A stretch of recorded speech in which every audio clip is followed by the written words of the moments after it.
जीवन और मृत्यु जिंदगी का चक्र है। जब इस समाज में एक पति की मृत्यु होती है तब उसकी विधवा पत्नी की जिंदगी का फैसला समाज करने लगता है। उसके लिए क्या सही है और क्या गलत है अब घर के लोग फैसला करते हैं। मगर जब भी एक विधवा स्त्री अपनी जिंदगी का फैसला खुद करती है तब समाज उसे अच्छा नहीं समझता और उसे पगलाट कहने लगता है। आज की कहानी इसी तरह के इंसिडेंट पर बेस्ड है। इस कहानी को जानने के लिए वीडियो के आखिर तक बने रहें। अगर आप हमारे काम को अप्रिशिएट करते हैं तो चैनल को लाइक, शेयर, सब्सक्राइब करना ना भूलें। कहानी की शुरुआत एक घर से होती है जहाँ पर शिवेंद्र गिरी और उषा गिरी बहुत दुखी होते हैं क्योंकि उन्होंने अपने जवान बेटे आस्तिक को खो दिया है। एक दिन पहले ही आस्तिक के शरीर को अग्नि दी है। इस दुखी माहौल में बहुत सारे रिश्तेदार भी आ रखे होते हैं। आस्तिक का छोटा भाई आलोक सर मुंडवाता है। सभी रिश्तेदार इस दुखी माहौल में शिवेंद्र और उषा को हिम्मत रखने को बोलते हैं। आस्तिक की विधवा संध्या ने अपने आप को रूम में बंद कर रखा होता है। दोनों की शादी को बस 5 महीने ही हुए थे और घर भी आस्तिक के पैसों से चलता था। सभी लोग दुख मना रहे होते हैं मगर रूम में बंद संध्या बड़े आराम से बेड पर लेटी होती है। सोशल मीडिया पर कंडोलेंस मैसेजेस को पढ़ रही होती है। तभी संध्या की मम्मी पापा आते हैं जिनके सामने संध्या बिल्कुल नॉर्मल बिहेव करती है जैसे कुछ हुआ ही नहीं। इधर पप्पू गिरी शिवेंद्र के बड़े भाई आलोक को समझाते हैं कि तुमने आस्तिक का अंतिम संस्कार किया है इसलिए तेरा दिन बिल्कुल सादा खाना खाओगे और जमीन पर सोओगे। इस बात पर आलोक थोड़ा फ्रस्ट्रेट हो जाता है मगर वह चुपचाप अपने ताऊजी की बात मान जाता है। घर में शिवेंद्र की बहन जानकी और उसका बैंकर हस्बैंड घनश्याम भी आते हैं। घर में आस्तिक की दादी भी रहती है जिसे 24/7 केयर की जरूरत पड़ती है।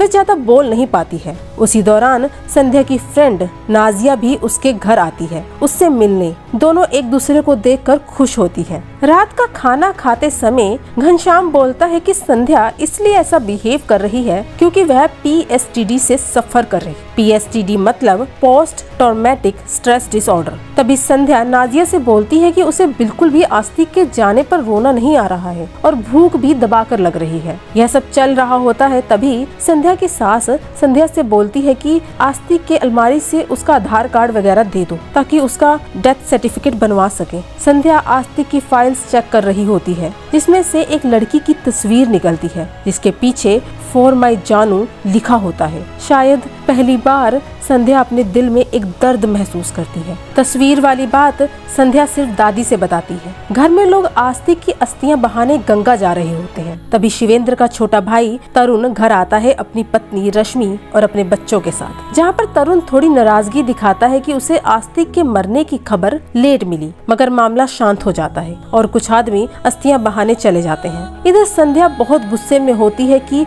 आस्तिक उसके पीठ पीछे किसी और को पसंद करता था। तभी संध्या नाजिया को लेकर बाहर जाती है घर में यह कहकर कि वह डॉक्टर से मिलने जा रही है क्योंकि उसकी तबीयत ठीक नहीं है। बाहर निकलकर संध्या और नाजिया गोलगप्पे खाते हैं और एक रेस्टोरेंट में चाय और पेप्सी पीते हैं जहाँ पर संध्या नाजिया को आस्तिक की सीक्रेट गर्लफ्रेंड की तस्वीर दिखाती है। फिर एक दिन बाद संध्या से मिलने आस्तिक के ऑफिस से कुछ कॉलीग्स आते हैं। उसमें से एक कॉलीग वही तस्वीर वाली लड़की होती है जिसका नाम आकांक्षा रॉय होता है। संध्या आकांक्षा को अकेले में ले जाती है जहाँ पर उसे वही तस्वीर दिखाती है जो उसे आस्तिक की फाइल्स में मिली थी। आकांक्षा संध्या को बताती है कि मैं और आस्तिक कॉलेज में साथ में पढ़ते थे, वहीं पर हम दोनों को एक दूसरे से प्यार हो गया मगर कभी भी उसने तुम पर चीट नहीं किया। तुम्हारी शादी के बाद हम दोनों बस एक कॉलीग थे। संध्या उससे पूछती है कि तुम दोनों ने शादी क्यों नहीं की। आकांक्षा रोती हुई जवाब देती है क्योंकि मेरे घर वाले नहीं माने थे। तभी संध्या आकांक्षा से रिक्वेस्ट करती है कि वह उसे सब कुछ बताए जो वह आस्तिक के साथ करती थी, जैसे कहाँ कहाँ घूमते थे, कौन से रेस्टोरेंट में खाना खाते थे और भी बहुत कुछ। क्योंकि शादी के बाद आस्तिक ने एक बार भी संध्या की तरफ प्यार की नजरों से नहीं देखा था। यह बात संध्या कभी समझ ही नहीं पाई। आकांक्षा संध्या पर तरस खाते हुए अपने ऑफिस से टाइम निकालकर वह संध्या को वहां घुमाने ले जाती है जहां आस्तिक और आकांक्षा कॉलेज टाइम पर मिलते थे। संध्या को लगने लगता है कि वह अब जाकर आस्तिक को जानने लगी है। उसे आकांक्षा से पता लगता है कि आस्तिक को ब्लू कलर बहुत पसंद है। तभी उसकी सारी शर्ट्स सिर्फ ब्लू कलर में थी। तभी एक दिन घर में बीके अरोड़ा नाम का आदमी आता है। वह इंश्योरेंस कंपनी में काम करता है। वह सबके सामने बताता है कि उसे बस संध्या के सिग्नेचर इंश्योरेंस पेपर पर चाहिए ताकि उन्हें 50 लाख रुपए इंश्योरेंस के मिल सके। आस्तिक ने यह इंश्योरेंस खुलवाया था और नॉमिनी संध्या को बनाया था। यह बात सुनते ही घर के सारे रिलेटिव्स शिवेंद्र को भड़काने लगते हैं कि वह इन इंश्योरेंस के पैसों का इस्तेमाल अपना लोन चुकाने में यूज कर सकता है। संध्या की मदर भी संध्या को वापस ले जाने की बात करती है ताकि उन पैसों से संध्या की बहनों की शादी हो सके। संध्या आकांक्षा के घर जाती है जहाँ पर संध्या वही चाय का पैकेट देखती है जो आस्तिक को बहुत पसंद थी। मगर जब संध्या आकांक्षा से पूछती है उसे चाय के पैकेट के बारे में, तब वह कहती है कि उसे यह चाय बिल्कुल पसंद नहीं। यह सुनते ही संध्या आकांक्षा पर गुस्सा हो जाती है कि तुम झूठ बोल रही हो, शादी के बाद भी तुम दोनों का रिश्ता कायम था। मगर आकांक्षा संध्या को बोलती है कि आस्तिक ने शादी के बाद तुम पर कभी चीट नहीं किया, तुम कभी आस्तिक को समझ ही नहीं पाई। और यह सुनकर संध्या आकांक्षा के घर से गुस्से में वापस अपने घर आ जाती है और आस्तिक के मौत के 10वें दिन खूब रोती है, क्योंकि अब जाकर उसे समझ आता है कि पिछले 5 महीनों में आस्तिक उसके करीब क्यों नहीं आया, क्योंकि उसके दिल में कोई और था। तभी तरुण और उसकी वाइफ रश्मि एक बात रखते हैं शिवेंद्र और उषा के सामने कि वह संध्या की शादी उनके बेटे आदित्य से करा दे,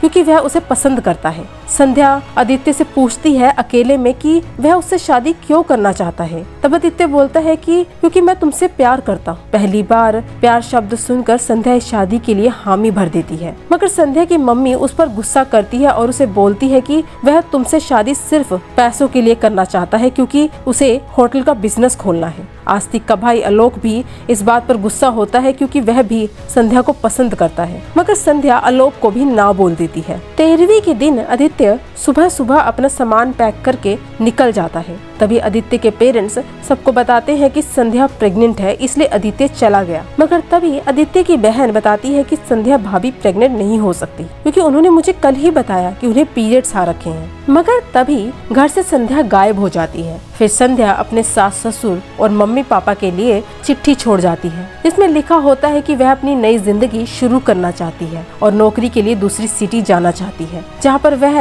इंडिपेंडेंट रह सके और अपने सास ससुर को फाइनेंशियली सपोर्ट कर सके। 50 लाख का इंश्योरेंस वाला पैसा चेक में कन्वर्ट करके अपने फादर इन लॉ के लिए छोड़ जाती है। जाने से पहले आकांक्षा से मिलती है और उसे थैंक यू बोलती है खुद से मिलाने के लिए, और उसे आकांक्षा की वही तस्वीर वापस कर देती है जो आस्तिक की फाइल से मिली थी। फाइनली जिंदगी में पहली बार अपनी जिंदगी का फैसला खुद लेती है। संध्या अपने फैसले से बहुत खुश होती है और यहीं पर फिल्म खत्म हो जाती है। इसी तरह की एक्सप्लेनेशन वीडियो के लिए चैनल को लाइक, शेयर, सब्सक्राइब करना ना भूलें। Thank you.